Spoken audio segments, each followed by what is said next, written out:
J'en ai assez, je ne joue plus.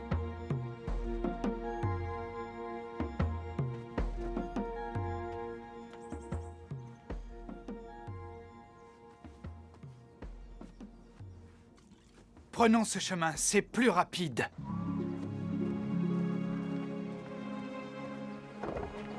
Où courent-ils donc tous? Au lac, ils vont voir ce Jésus.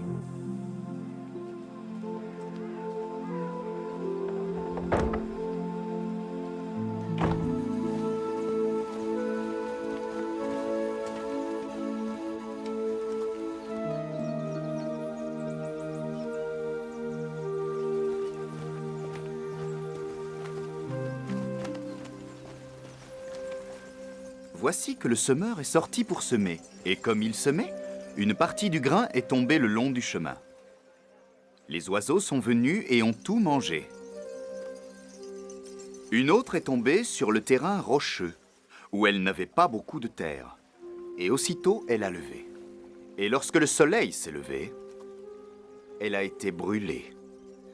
Et faute de racines, s'est desséchée. Une autre est tombée dans les épines. Et les épines ont monté et l'ont étouffée. D'autres sont tombées dans la bonne terre et ont donné du fruit. Entende, qui a des oreilles pour entendre. Ils sont là. Maître! Maître! Maître!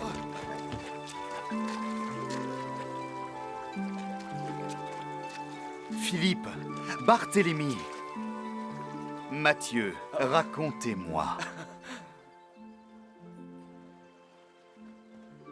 Nous avons vu beaucoup de gens.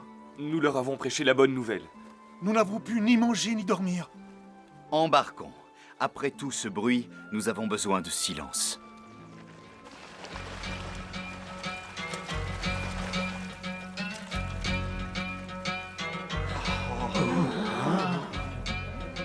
Maître, reste avec nous. Où vont-ils? Ils traversent le lac. Ils se rendent à Beth Saïd. Suivons-les.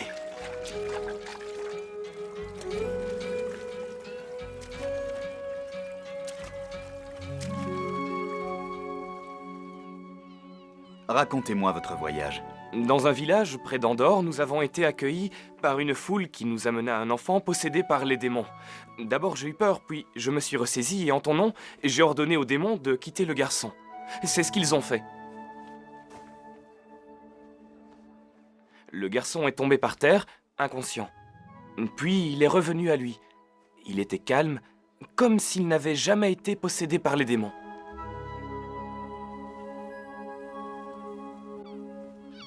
Un soir, près de Ruma, nous sommes entrés dans un camp de caravane. Je me suis placé près du feu avec mes compagnons. J'ai commencé à parler à haute voix. Je vous parle au nom de Jésus de Nazareth, et je vous le dis en son nom. Le royaume des cieux est proche. Tout ceci est très intéressant, mais qui est ce Jésus? Et qu'as-tu encore à nous dire en son nom? Nous t'écoutons.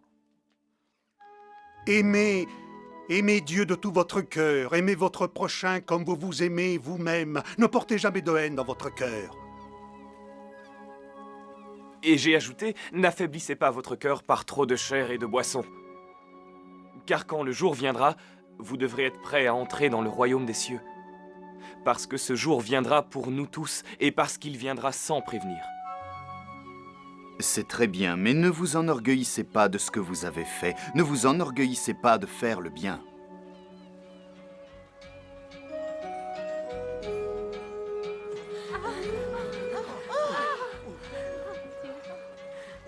Maître, pourquoi parles-tu toujours en parabole? À vous qui avez choisi de me suivre, il vous a été donné de connaître les mystères du royaume des cieux.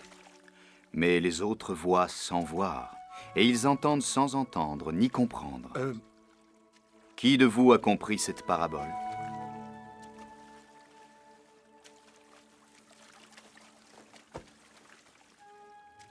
La semence, c'est la parole de Dieu. Ceux qui sont au bord du chemin sont ceux qui ont entendu, mais qui ne comprennent pas. Ceux qui sont sur le roc sont ceux qui accueillent la parole avec joie quand ils l'ont entendue, mais ceux-là n'ont pas de racines et ne croient que pour un moment. Ce qui est tombé dans les épines, ce sont ceux qui ont entendu, mais les soucis, la richesse et les plaisirs de la vie les étouffent. Et ce qui est dans la bonne terre, ce sont ceux qui, ayant entendu la parole, la retiennent et portent du fruit. Regardez!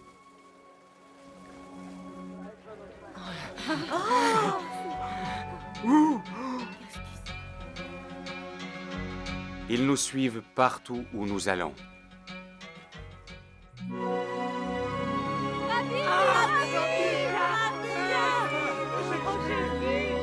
Maître, parle-nous du royaume des cieux!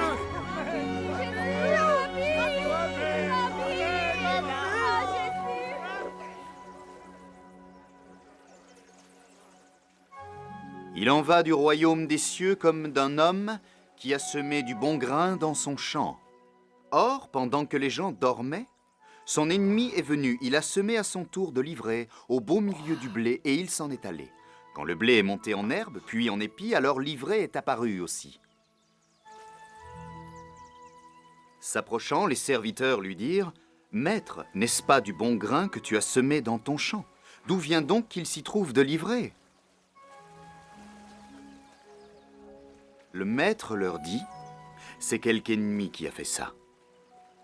Laissez l'un et l'autre croître ensemble jusqu'à la moisson. Et au moment de la moisson, je dirai au moissonneur, ramassez d'abord l'ivraie et liez-la en bottes que l'on fera brûler. Quant au blé, recueillez-le dans mon grenier. Maître, explique-nous la parabole de l'ivraie. Celui qui sème le bon grain, c'est le Fils de l'homme. Le champ, c'est le monde. Le bon grain, ce sont les sujets du royaume. L'ivraie, ce sont les sujets du mauvais. L'ennemi qui l'a semé, c'est le diable. La moisson, c'est la fin du monde. Et les moissonneurs, ce sont les anges. Il en sera ainsi à la fin du monde.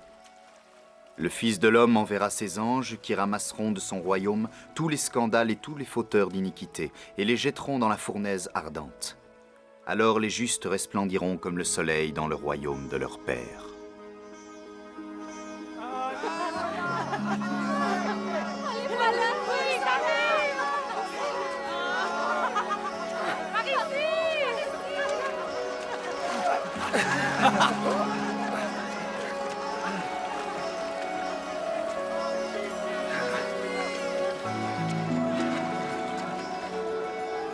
Regardez, ils nous attendent sur la plage.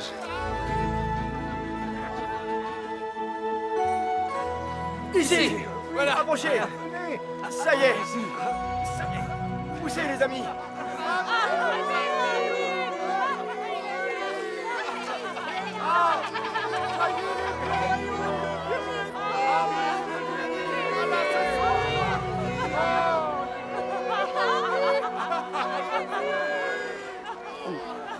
Ils arrivent de partout.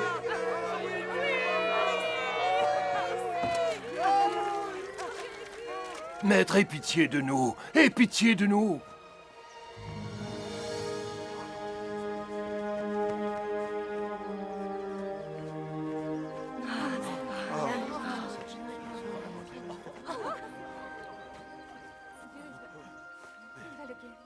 C'est un miracle. Je suis guéri.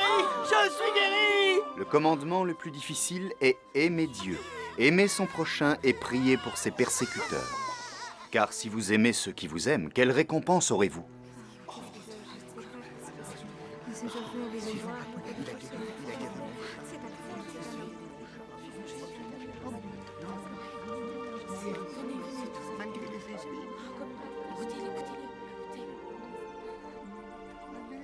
Quand vous faites l'aumône, n'allez pas le claironner devant tous. Ainsi font les hypocrites dans les synagogues et les rues. Que votre main gauche ignore ce que fait votre main droite, afin que votre aumône soit secrète, et votre Père, qui voit dans le secret, vous le rendra.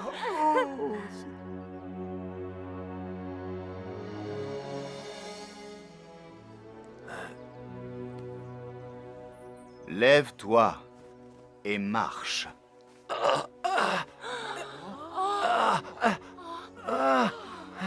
Maître, maître.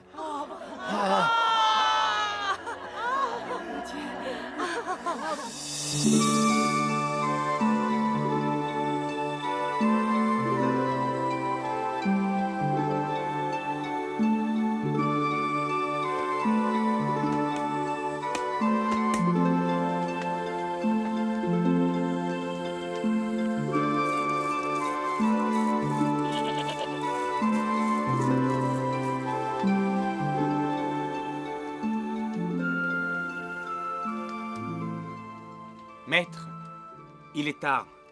Renvoie donc les foules afin qu'elles aillent s'acheter de la nourriture. Donnez-leur vous-même à manger. Hein? Mais nous n'avons rien. Faudra-t-il que nous allions acheter des pains pour 200 deniers afin de leur donner à manger, maître? Combien de pains avez-vous? Allez voir.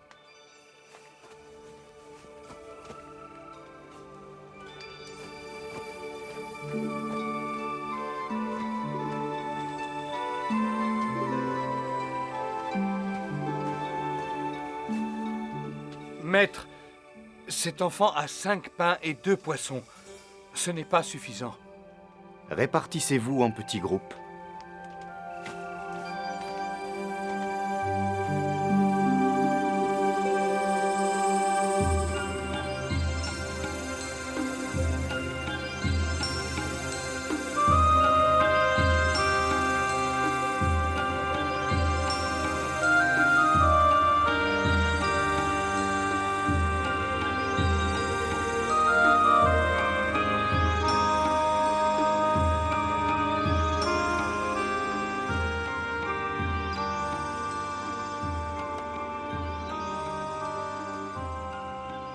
Allez les leur servir. Maître, ces gens meurent de faim. Nous n'aurons pas assez de 5 pains pour les nourrir tous. Allez.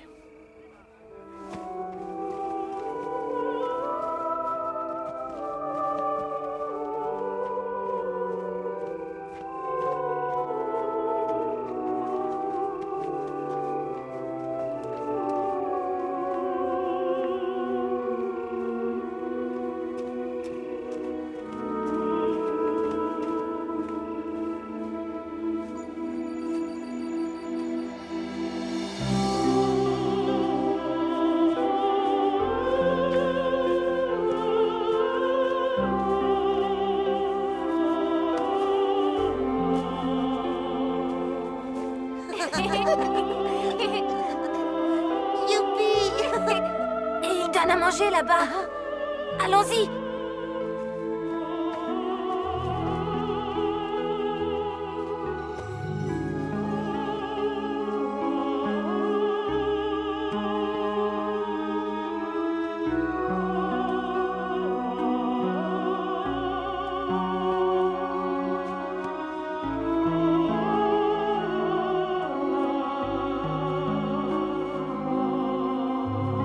Merci.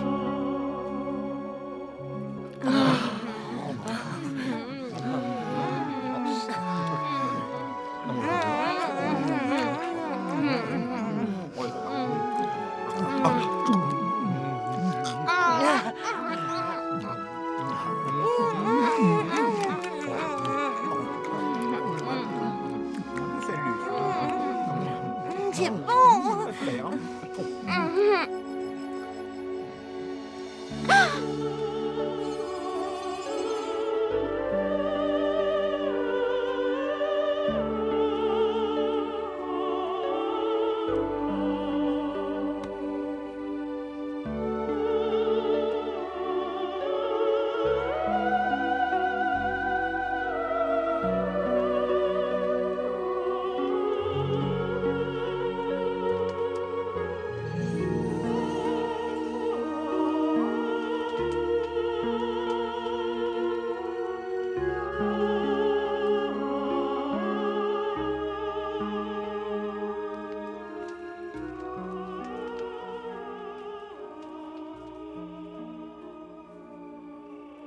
Racontez-moi. Nous avons fait comme tu as dit. Tout le monde a mangé? Oui, et il reste encore du pain.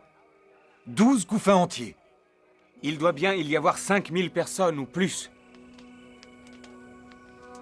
Je l'ai vu de mes yeux. Il a rompu le pain et le poisson avant de nous le donner. Mais il n'y avait pas assez de pain pour tous. Moi, je te dis que c'est lui. C'est lui qui parle du royaume de Dieu. C'est le Messie.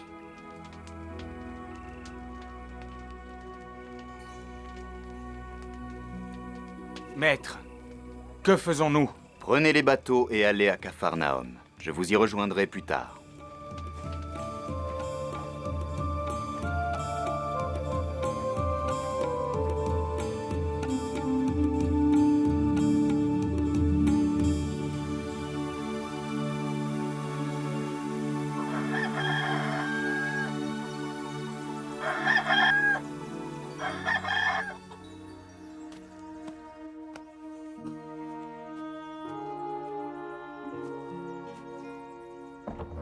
Maître, les gens te cherchent partout depuis hier. Ils ne me cherchent pas pour ce que j'ai dit, mais pour le pain.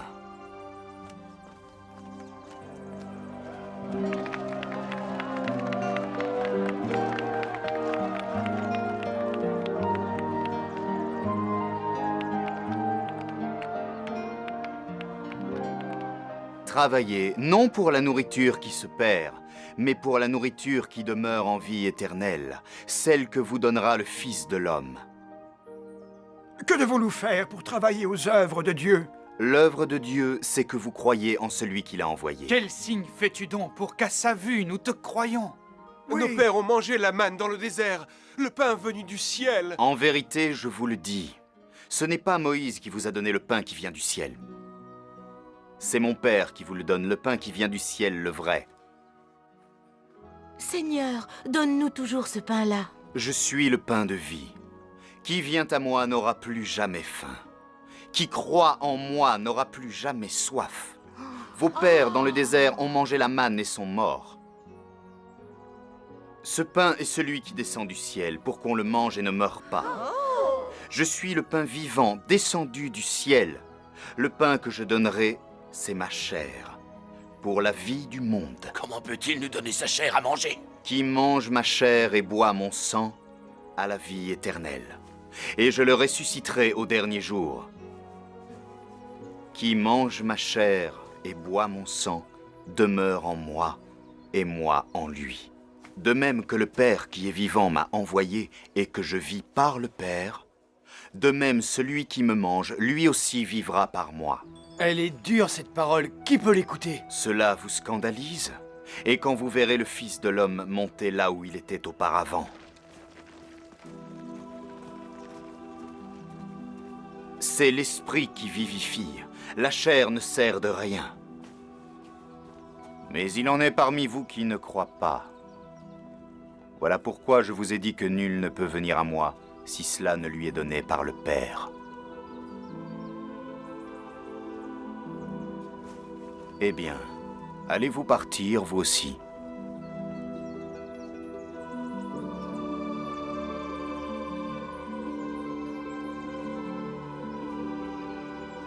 Seigneur, à qui irons-nous?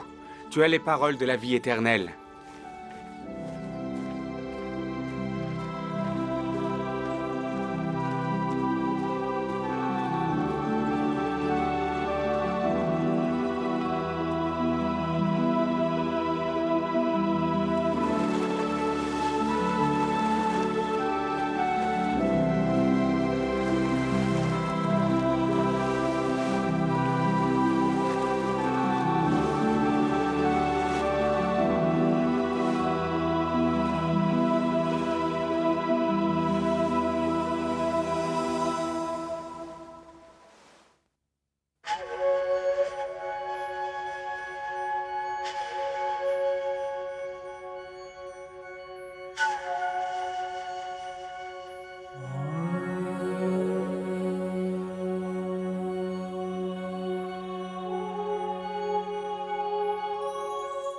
Jésus effectua une partie importante de son ministère en Galilée, la région où il est né. Le centre de cette région était et est toujours formé par le lac de Génézareth, aussi appelé lac de Tibériade, du nom de la ville située sur ses rives. Cette ville fut fondée à l'époque de Jésus en l'honneur de l'empereur romain Tibère.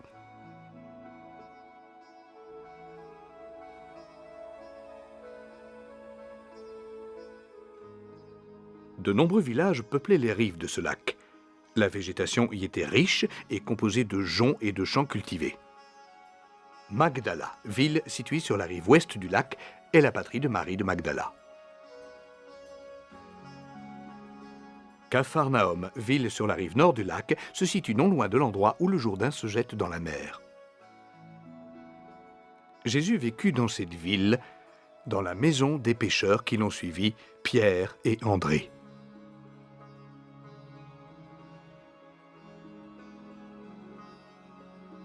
Bethsaïde est la patrie des apôtres Philippe, André et Pierre. C'est là que Jésus rendit la vue à un aveugle. Gamala, ville située sur une montagne qui ressemble à un chameau. Hippos, ville dont les habitants étaient d'origine grecque. Leur tradition était différente de celle pratiquée dans les villes avoisinantes.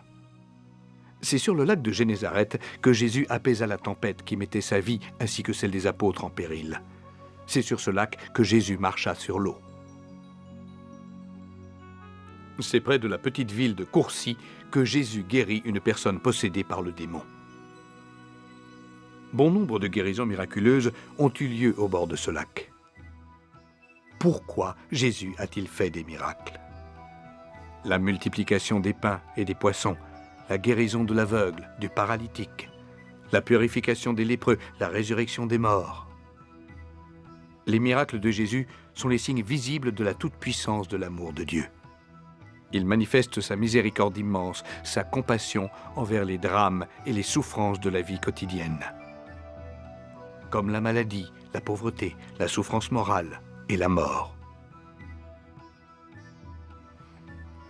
Le mot miracle vient du grec dynamis, qui veut dire force ou travail de la force de Dieu. Un miracle est une action de Dieu, un événement porteur du message du salut. Dans l'Évangile, Jésus fait souvent des miracles. Jamais pour lui-même, et toujours pour soulager, guérir, consoler quelqu'un qui souffre.